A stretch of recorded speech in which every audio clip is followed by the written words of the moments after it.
not only across our social media channels, but also through our own website, which is a social media website for all our members to use. And one of the great tools that I'd like to share with you that you may already be using, but if not, it really is fantastic, is Feedly. It's feedly.com. And it's basically a news sourcing tool. So in Feedly, you can put in your preferences, and to save you sitting through, looking through countless websites every morning or evening or whenever it is that you look for your news, it basically sort of selects it all for you. So you put in your preferences, and then you can choose which of those stories that you then want to share on social media or through your own, maybe newsletter, your own website.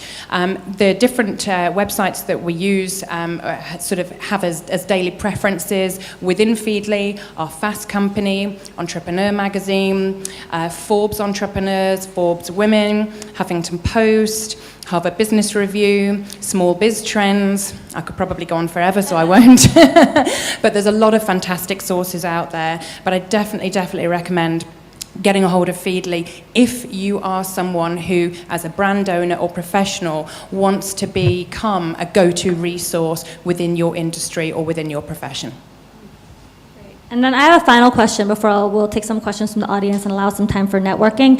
The final question is, in all of us, utilizing the social media tools we have, how do you balance keep that boundary between the public and private spheres of your life? As brand owners, as a brand ambassador, and a private social media using consumer, and while projecting this public image, how do you? And this also ties into that work-life family balance in a way as well. Like, do you post pictures of your personal life? Yeah, and how much you're willing to share. So I guess we'll go down this way, Fiona. Yeah, it's definitely a challenge. Obviously, the reason I work at Quintessentially is because I love the brand. I live the brand. It's not really a chore for me to go and try new restaurants, try new bars. I do that in my spare time, and anyone who's up for that, let me know. Tweet me and we'll go. There's always something to do midweek, so I now have to kind of pull back and stop being so social. So in terms of managing my personal brand, it's quite in line with Quintessentially, except for the oddball thing, like I play rugby, sometimes sits at a bit of a disconnect with the fact that I manage a luxury lifestyle brand. But it is something that I've had recently quite a challenge with, in the sense that, we're always online, we're always posting where we are, it's tagged to your location, it's real time, and I had a bit of a bizarre stalker incident. So it's just something for everyone to be quite aware of, is that you can actually post too much, and you don't need to check into every location. I don't personally think you need to check into every location, because you can actually go to the other extreme where people, there are crazy people out there, and whether they're either in Hong Kong, whether they're somewhere else, but it's very easy to get a hold of someone and find their exact location with all of the stuff that we're posting. So it's my kind of message is really just to be mindful. It's something you want to share, and I certainly love sharing things about brilliant chocolate desserts in Hong Kong, or brilliant restaurants and bars that I'm tried or am currently at. But just be mindful that there can be some crazy people out there. So that was my message to you guys. It's certainly an interesting question. When we first launched Little Steps, I had just had my first baby, and it was very tempting to make her the model of everything. Oh, that's a beautiful scene. Put a baby in it. Little Steps.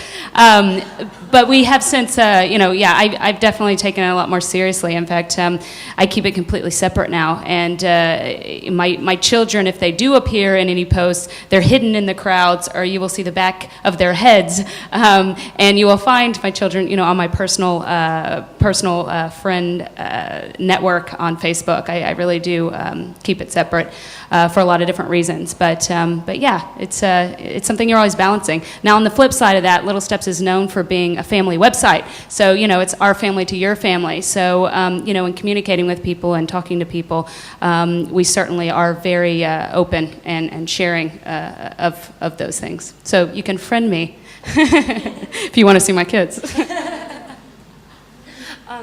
Okay, so I have a company Sinclair Communications page on Facebook, a personal Facebook page. I actually have Sinclair Talk, which is the company Twitter, as well as Curie Sinclair, which is my personal Twitter.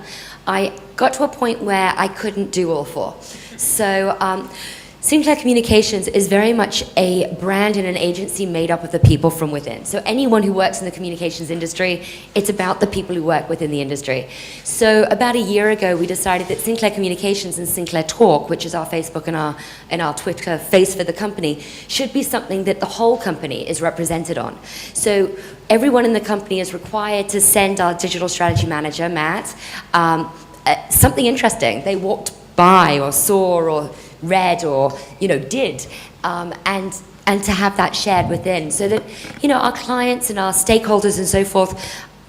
Our Facebook page and our Twitter account is very much a showcase of our personality and who we are and what we do and what we love and what we stand for. And that's not just me, that's everyone within the company. And so I really like that we have a diverse communication. And of course there's some of what we're doing with our clients and so forth on there as well. And that's kind of fun. So with Twitter, I actually, when I'm at events and so forth, I tweet on Sinclair Talk now. And I think that looking back at what we were saying, is that Twitter's very public. And I got to a point where I didn't actually want to share where I was or what I was doing all of the time. So work-related, yes. Personal, everyday updates, probably not so much. I'm not so keen on that. Now, when it comes to my personal Facebook page, I tried for a while and totally gave up. Everyone can befriend me. I'll be friends with everyone. I just now limit the types of information I put on there. I've taken off, any bikini shots or all of that kind of stuff. But warning, there's lots of pictures of my cats. And you, Claire, yeah. This is quite a common question that I get asked as being an entrepreneur and the face of a brand, and it's the same as well for leaders within their fields and within their companies. And I think you have to think of it like this: just as you need to have a content strategy for your social media and a brand strategy for your social media, you need to have that as a business leader and as an entrepreneur as well. So once you've got that in place, it becomes so much easier to work out what to post and where, or what not to post and where, like we were saying, to keep that balance, or to keep the relevancy where it's needed. So don't be posting too many personal pictures, etc., on the wrong media. And as I said, I use Twitter personally. It's probably the account that I neglect the most because I'm so busy putting most of my time and energies into the brand pages and the brand accounts.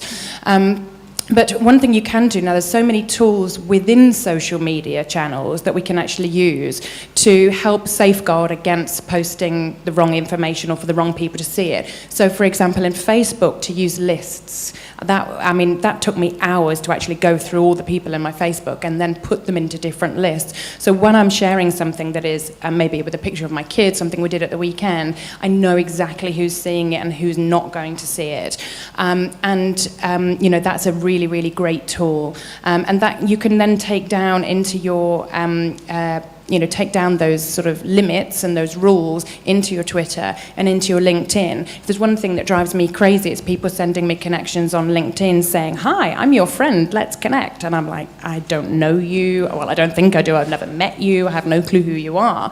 So if you are connecting with people on LinkedIn, instead of sending them the old, "Hey, I'm your friend, let's connect," change the message and make it more personal and more relevant. So you could say, "Look, we've never met, but I think we could have a lot of commonality, or there's synergy, or let's meet for coffee." Make sure, as well as the way that you receive information or connections, as the way that you actually connect with people as well.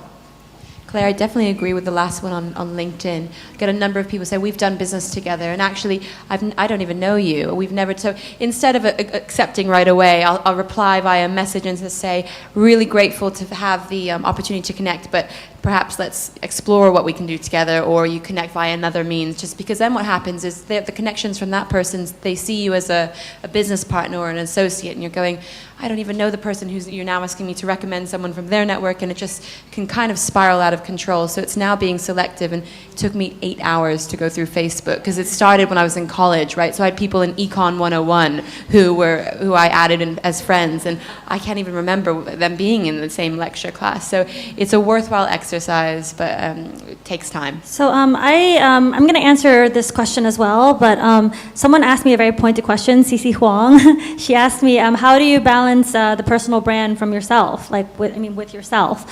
So for me, like anyone who's known me in the past, throughout my previous companies and my life, I have been terrible at keeping that work-life balance. I was told by my previous bosses too, Jennifer, just go to sleep, because I would be up at 3 in the morning responding to a customer. Yes, and my PR would say this as well. Like, I would be spoiling customers. Like, they were like, whoa, the VP just messaged me, because I'd say, oh, I'm so sorry, our team will be back in at 9. They're going to take care of your request right away. Let me look at that coupon code for you. And they'd be like, it's 3 a.m. Wow, like this person messaged me back a few minutes later. So you don't want to get people used to thinking that you're, on call 24/7, which unfortunately, the past, I would say maybe a few months, I've been trying to learn how to take a digital detox once in a while. Like, I don't always have to be connected. I mean, I'm really like panicking right now because I heard my phone go off a couple times while we've been doing this panel. But there's a time and place to deal with it, and it's important to have priorities. So she asked me how I balanced my personal brand for myself, and the problem is, like, I still don't. But I don't necessarily think that's a problem, because I usually get involved with projects or build things so passionately that I can't distinguish it for myself. Like right now, who are you? I'm the chief glam girl. I'm all about glam girl. I'm in love with my brand, and that's the way. I think if you're a passionate marketer or you're passionate about your project, that's the way it can be. I mean, granted, I've learned, like, I don't necessarily have to shove that down everyone's throat every time I meet them. Hi, I'm doing this, but really, it's about a question of personal and brand. There are personal aspects of me that are part of the brand. And like, while on my personal Facebook, I would share like, out with the girls, check out that awesome cream puff we ate or something. I wouldn't put that on the brand page, but I might say like, oh, look at those shoes. Spike stilettos are back in with, vengeance, something like that. So there are ways to share without oversharing, and share without, while being personal, but not crossing over from brand into like creepy personal grounds. So that's a challenge I'm trying to deal with every day, something that, I'll continue learning, I hope. And I guess I have other questions here, but are there any questions from the audience that we have like literally 1 minute? Anyone with it? Great.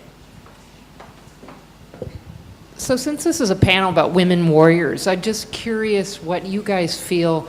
How has social media helped you as women build your business? And has social media played any part in leveling the playing field? Or maybe it hasn't, but just the role of social media for women in building business.